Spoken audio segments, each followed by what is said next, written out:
大家好，欢迎来到本期视频。2024年美国总统选举总算尘埃落定，不出意料，特朗普如愿二进宫，作为史上挺以色列挺到最为入伍的美国总统，其未来的中东政策如何，或换言之，能扛着以色列对抗全世界到什么程度？我想确实牵动着很多人的神经。自1948年以来，在中东这片以欧洲人视角命名的土地上，以色列一直都站在 C 位。为此，我们今天就来好好的聊聊以色列，一个在地图上都不太容易找到的国家，何以能在国际社会中横冲直撞，并视所有国际规则为无物，全然一副唯我独尊的架势。为了更好地破解这个谜题，在这个视频中，我们会先从历史背景入手，了解以色列的建国历程以及其在早期面临的生存挑战。接着，我们会探讨美国对以色列的坚定支持，以及这种特殊关系如何在国际政治中发挥作用，它如何通过经济和技术合作来增强自身的国际影响力等等。希望屏幕前的你能通过这个视频进一步了解以色列这个国家。说到以色列的历史，我们没必要把时间拉得过长，就从二战后的犹太人大屠杀开始吧。相信有一定世界史基础的人都知道，那段时间犹太人在欧洲遭受了前所未有的苦难。这场悲剧不仅深刻影响了犹太民族的命运，也成为以色列建国的重要推动力。一直以来，很多人都有个疑问，就是以色列为何非要选择在如今的加沙一带建国？其实，这与犹太民族的历史渊源密切相关。根据圣经和古代史书记载，以色列和犹大曾是犹太人的古代王国所在地，而耶路撒冷和周边的地区也被认为是犹太教最神圣的土地。犹太人认为这一地区是他们的祖先之地及应许之地，这一信念深深根植于犹太教的传统中。19世纪末，犹太复国主义运动开始在欧洲崛起，主要是由于欧洲的反犹情绪高涨，许多犹太人渴望在应许之地建立一个安全的家园。这一信念推动了大批犹太人移民到巴勒斯坦地区。然而，这一地区早已居住着大量的阿拉伯人，犹太移民的到来引发了当地的紧张局势。随着犹太人口的增长，冲突也逐渐的加剧。1947年，联合国通过了巴勒斯坦分治计划，建议在巴勒斯坦地区建立一个犹太国和一个阿拉伯国。尽管阿拉伯国家拒绝接受这一计划，但犹太人接受了，并在1948年宣布成立以色列国。这一事件在中东地区引发了巨大的震动。建国之初，以色列面临着严峻的生存挑战，周边的阿拉伯国家对以色列的存在表示强烈的反对。第一次中东战争随之而来，这场战争也被称为以色列的独立战争，是以色列与埃及、约旦、叙利亚、黎巴嫩等阿拉伯国家之间的冲突。战争爆发后，以色列迅速动员了全国的资源，依靠强大的军事策略和国际的援助，最终在这场战争中取得了胜利。这场战争不仅巩固了以色列的独立地位，也让国际社会开始重新审视这个新生国家的潜力。这战争是结束了，但以色列面临的挑战并没有结束。战争导致数十万巴勒斯坦人被迫流离失所，形成了巴勒斯坦难民问题。这些难民长期居住在周边国家的难民营中，这也成为此后巴以冲突的核心议题之一。此外，大量的犹太移民涌入这个新生的国家，如何安置这些移民变成了以色列政府的首要任务。与此同时，以色列也需要在国际社会中寻找承认和支持。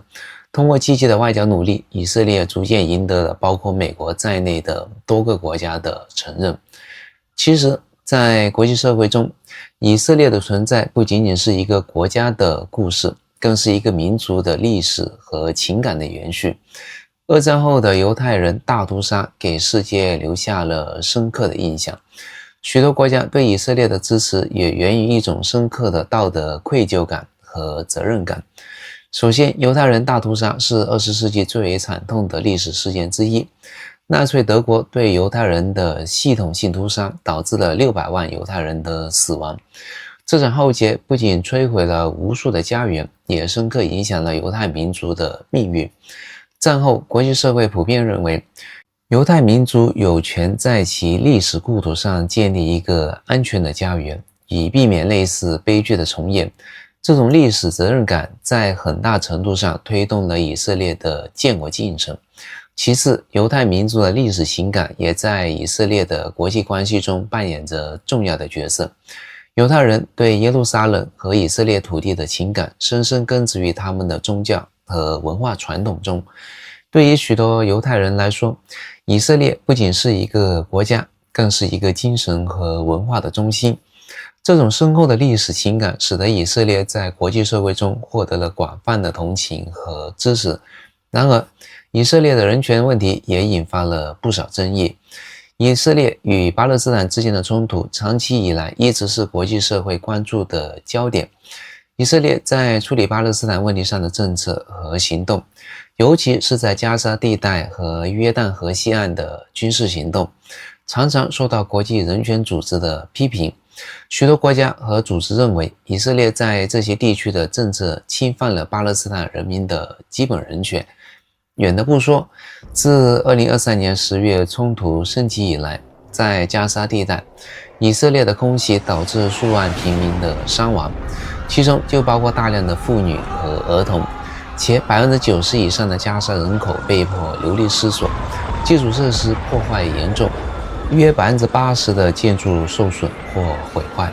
同时，冲突带来的新闻自由问题也引发关注。据相关信息显示，已有至少137名记者和媒体工作人员在冲突中丧生。尽管如此，仍有少数国家对以色列表示支持，认为以色列有权保护其国家安全，其中美国是当中的典型。可以毫不避讳地说，自以色列建国以来，美国一直是最坚定的盟友之一。这种特殊关系不仅体现在经济和军事援助上，还深刻影响了国际政治的格局。首先，我们来看看美国对以色列的经济支持。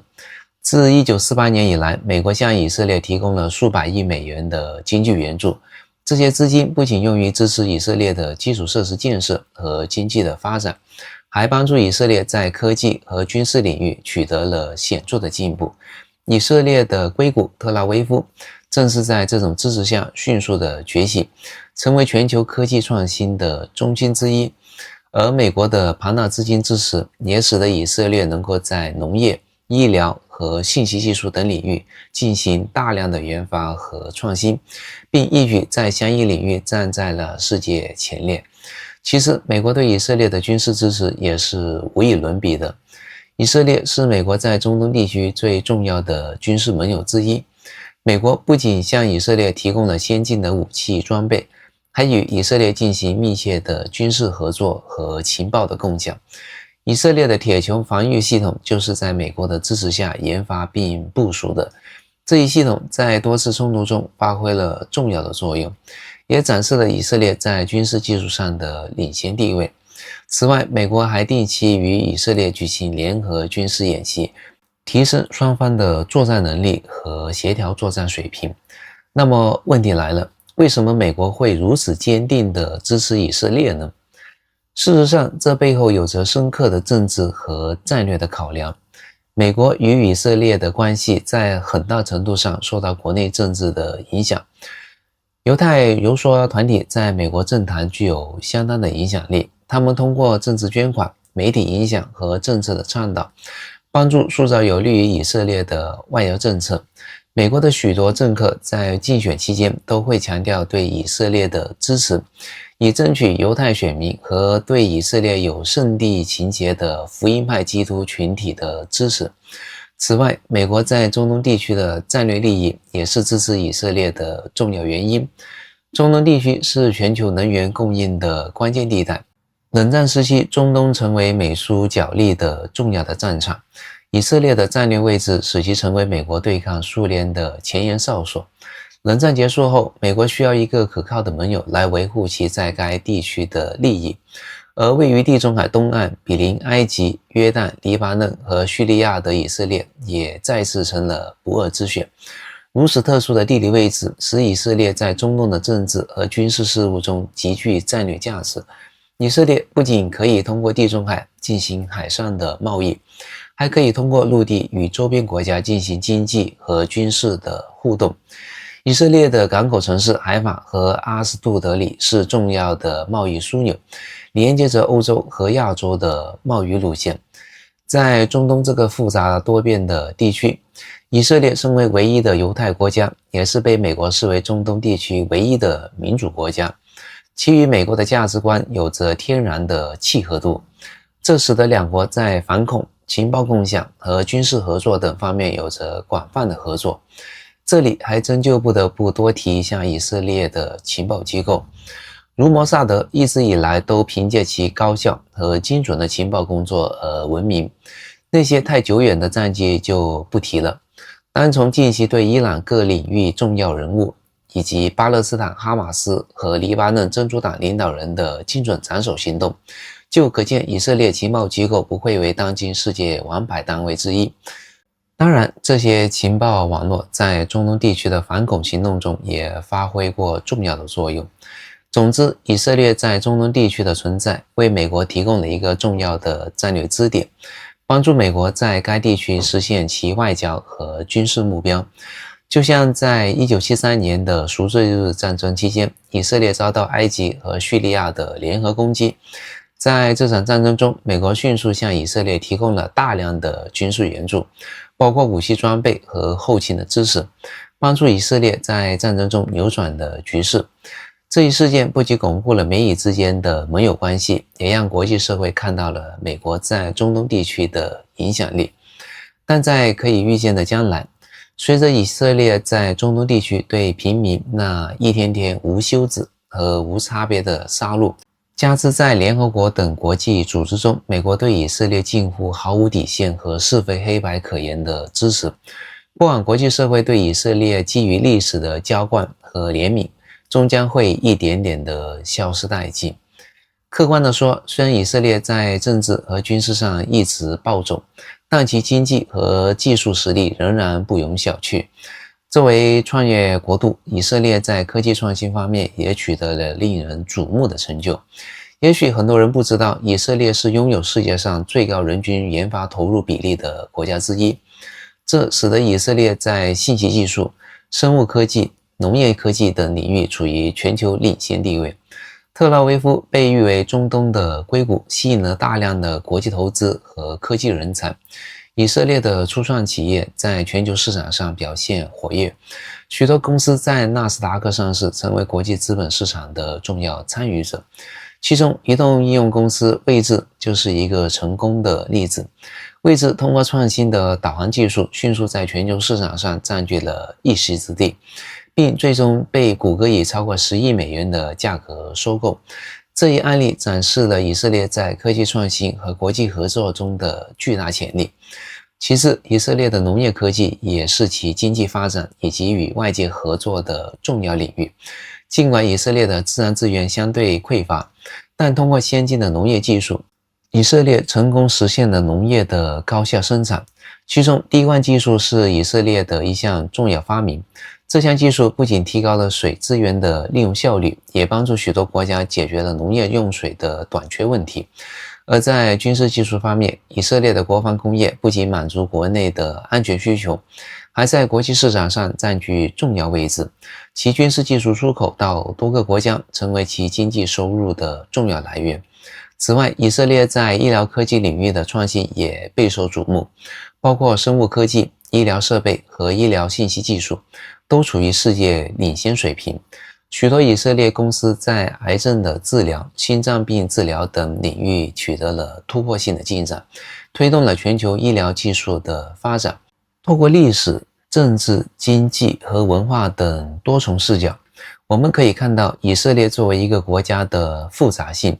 对于以色列未来的国际关系走向，以及它在中东局势中的角色，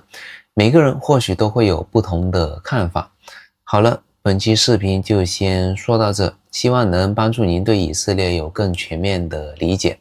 也欢迎在评论区分享您的观点。如果您喜欢我的视频，请记得点赞、订阅我的频道，并分享给更多的朋友。最后，再次感谢您的观看，我们在下个视频中再见。